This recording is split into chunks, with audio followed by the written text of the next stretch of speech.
So, if you were following along with the last two shorts and the couple of community posts that came after, you know that this did not go to plan. When I first started working on this, I thought it was going to be a one-day thing like most of my animations, but that did not happen. So sit back and relax as I go over the week-long project that was making a dragon in Blender. Things started out so simple and hopeful.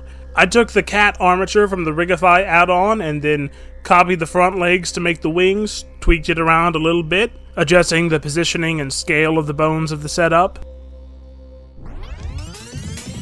Once I was happy with that, I brought in a basic cube, cut it in half with a loop cut and deleted the faces on one side, added a mirror modifier to it so what would happen to one side would be copied to the other, and then put a subdivision over it so it would be a little bit rounded out. And from there, I began extruding and scaling to shape the basic form of the dragon. However, when I got to the point where I needed to sculpt the wing fingers and the claws, I realized what I was doing wasn't going to work for that, at least not without a lot of finagling. So I brought in another cube with a mirror and subdivision modifier on it, but for this cube, instead of it mirroring off of itself, I set it to mirror off of the dragon mesh, which meant that what happened on one side would be copied over correctly. And from that cube, I began to sculpt out the wing fingers. And when I started working on that, I turned the armature that I had been using as a guide from appearing as the default into appearing as B-bone, so it was a little easier to see what I was doing. Once I finished making one of the wing digits, I would copy the first face on it and separate it as a new object, so it would keep all the same modifiers, and use that one to make the next finger, and so on and so on. Afterward, I would do pretty much the exact same process, starting from a new cube, to make the digits of the claws.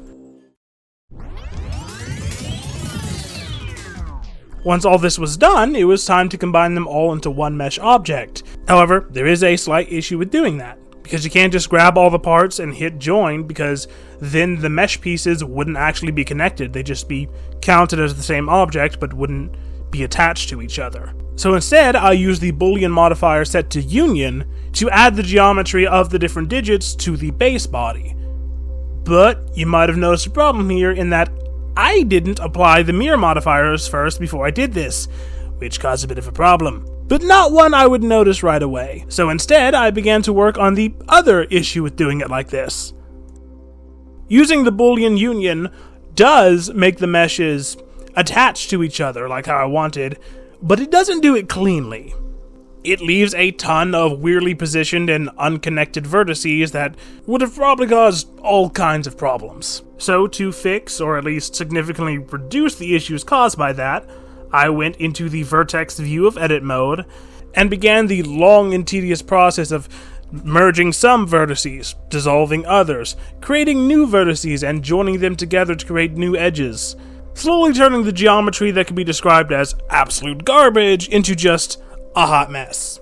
Now, is there probably a better way to do this? Almost certainly!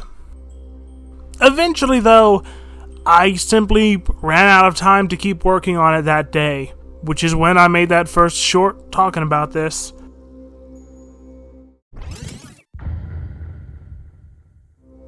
I accidentally forgot to hit record when I first started working on this on the second day, but I had to spend at least an hour or two more of cleaning up the geometry.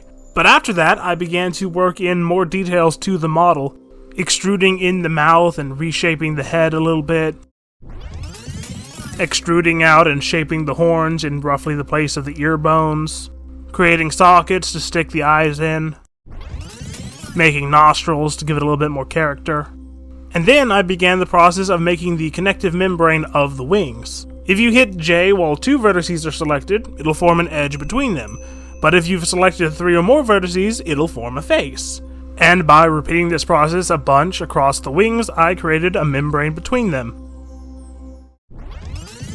Then I used a bunch of loop cuts on those vertices to subdivide them out into a more bendable surface.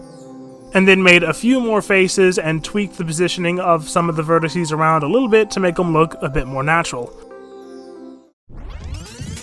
Once that was done, I began tweaking the positioning of some of the bones of the armature to better line it up with the overall shape of the mesh. with the most care being given to the bones of the face, as those are the fiddliest to get right. Once I thought I had it correct, I saved everything, and then I had Rigify generate the rig from the armature. Then I parented the dragon model to the rig and began to move it around to see if it was working correctly. And a lot of it did, surprisingly. I was not expecting the wings to work as well as they did without any tweaking. But there was a lot of issues both with the digits of the claws and the movements of the face. And thus would begin several hours of reverting the save to before I made the actual rig, repositioning the meta rig bones around, making the rig and testing it, seeing something was still wrong, reverting the save, readjusting things, parenting it to the rig again, seeing if it was working, going back, trying again, on and on. At some point during that process, I took a brief break to actually make the eyeballs for the dragon out of a sphere, positioning them where they should be, and then incorporating that into trying to get the rig to work correctly. So of course that meant repositioning some bones, making the rig, testing the rig, seeing something was still off, going back to before I made the rig and repositioning bones again, on and on and on.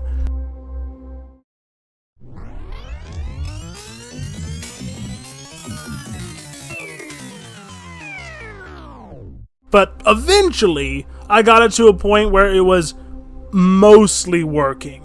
Good enough, at least, that I was willing to go in and manually fix the weight painting in the problem spots. And so began several more hours of posing the model weirdly, identifying a point where it bends wrong, going into the weight paint, figuring out what's going on, repainting it, and then moving on to the next part of the model that bends weirdly. A very, very, very long and tedious process, made only somewhat not insanity-inducing by my already insane nature and hours-long video essays about various things, gaming challenge runs, and a couple VTuber reaction videos.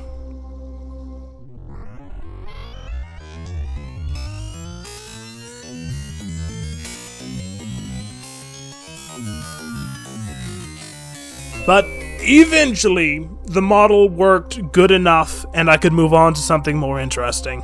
Sculpting some extra details. Though I didn't really do that much, I just refined some extra muscle details and made some of the features a bit stronger.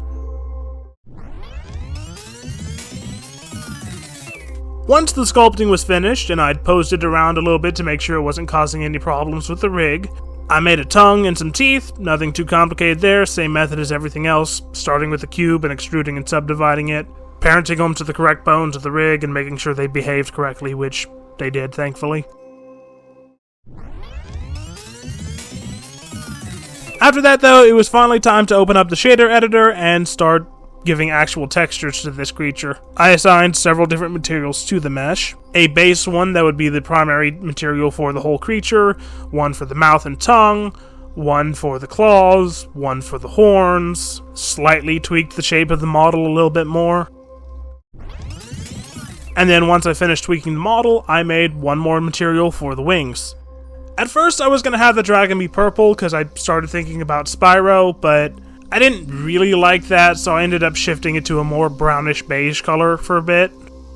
Then I started assigning a base, pupil, and iris material for the eyeballs. And then I created one more material to go in and around the begging in the English.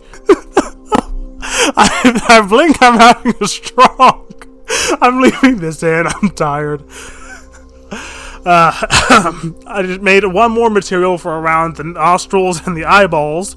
Don't know why I struggled speaking there.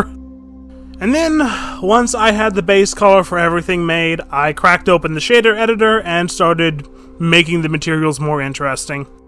For all of the materials that were supposed to be scaly, I put a Vortellini node into a reversed color ramp, into a bump node, into the principal shader, and I just started fidgeting around with all the different attributes trying to make something that I thought looked nice. But eventually, again, I ran out of time to work on it that day. But just after I stopped recording for this video and just before I recorded for that second short, I decided to change the color from a more earthy brown-gray to a more traditional red dragon.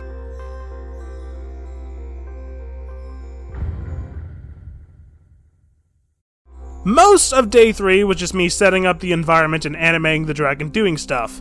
But the last and most important thing I did that day is also what caused everything else to take forever. The fire simulation. To do the fire simulation, I put an icosphere in the dragon's mouth that would shoot out particles, and then use that icosphere's particle simulation as the driving thing for the fire simulation to create the throwing of fire from the dragon's mouth. I've done that before, it's not incredibly hard, but for some reason, it kept not looking right. The colors would behave weirdly, it would glow way too much or way too little. The smoke would either not exist, glow, or not have the volume it should. And after several hours of trying different volume textures on the smoke domain, playing with the emission values, and overall just messing with it to try and get it to look right, the only thing that would work was to set the resolution subdivision very high. Baking the rest of the fire simulation took the remainder of day 3 and over half of day 4. And because of how complex the fire simulation was, rendering also took a long time. More specifically, around 3.5 days! Which is why this has taken me a week to make. So I would very much appreciate it if you would like and subscribe, and please leave a comment on this video so YouTube will actually recommend me to other people. Now enjoy the animation that cost me what remains of my sanity!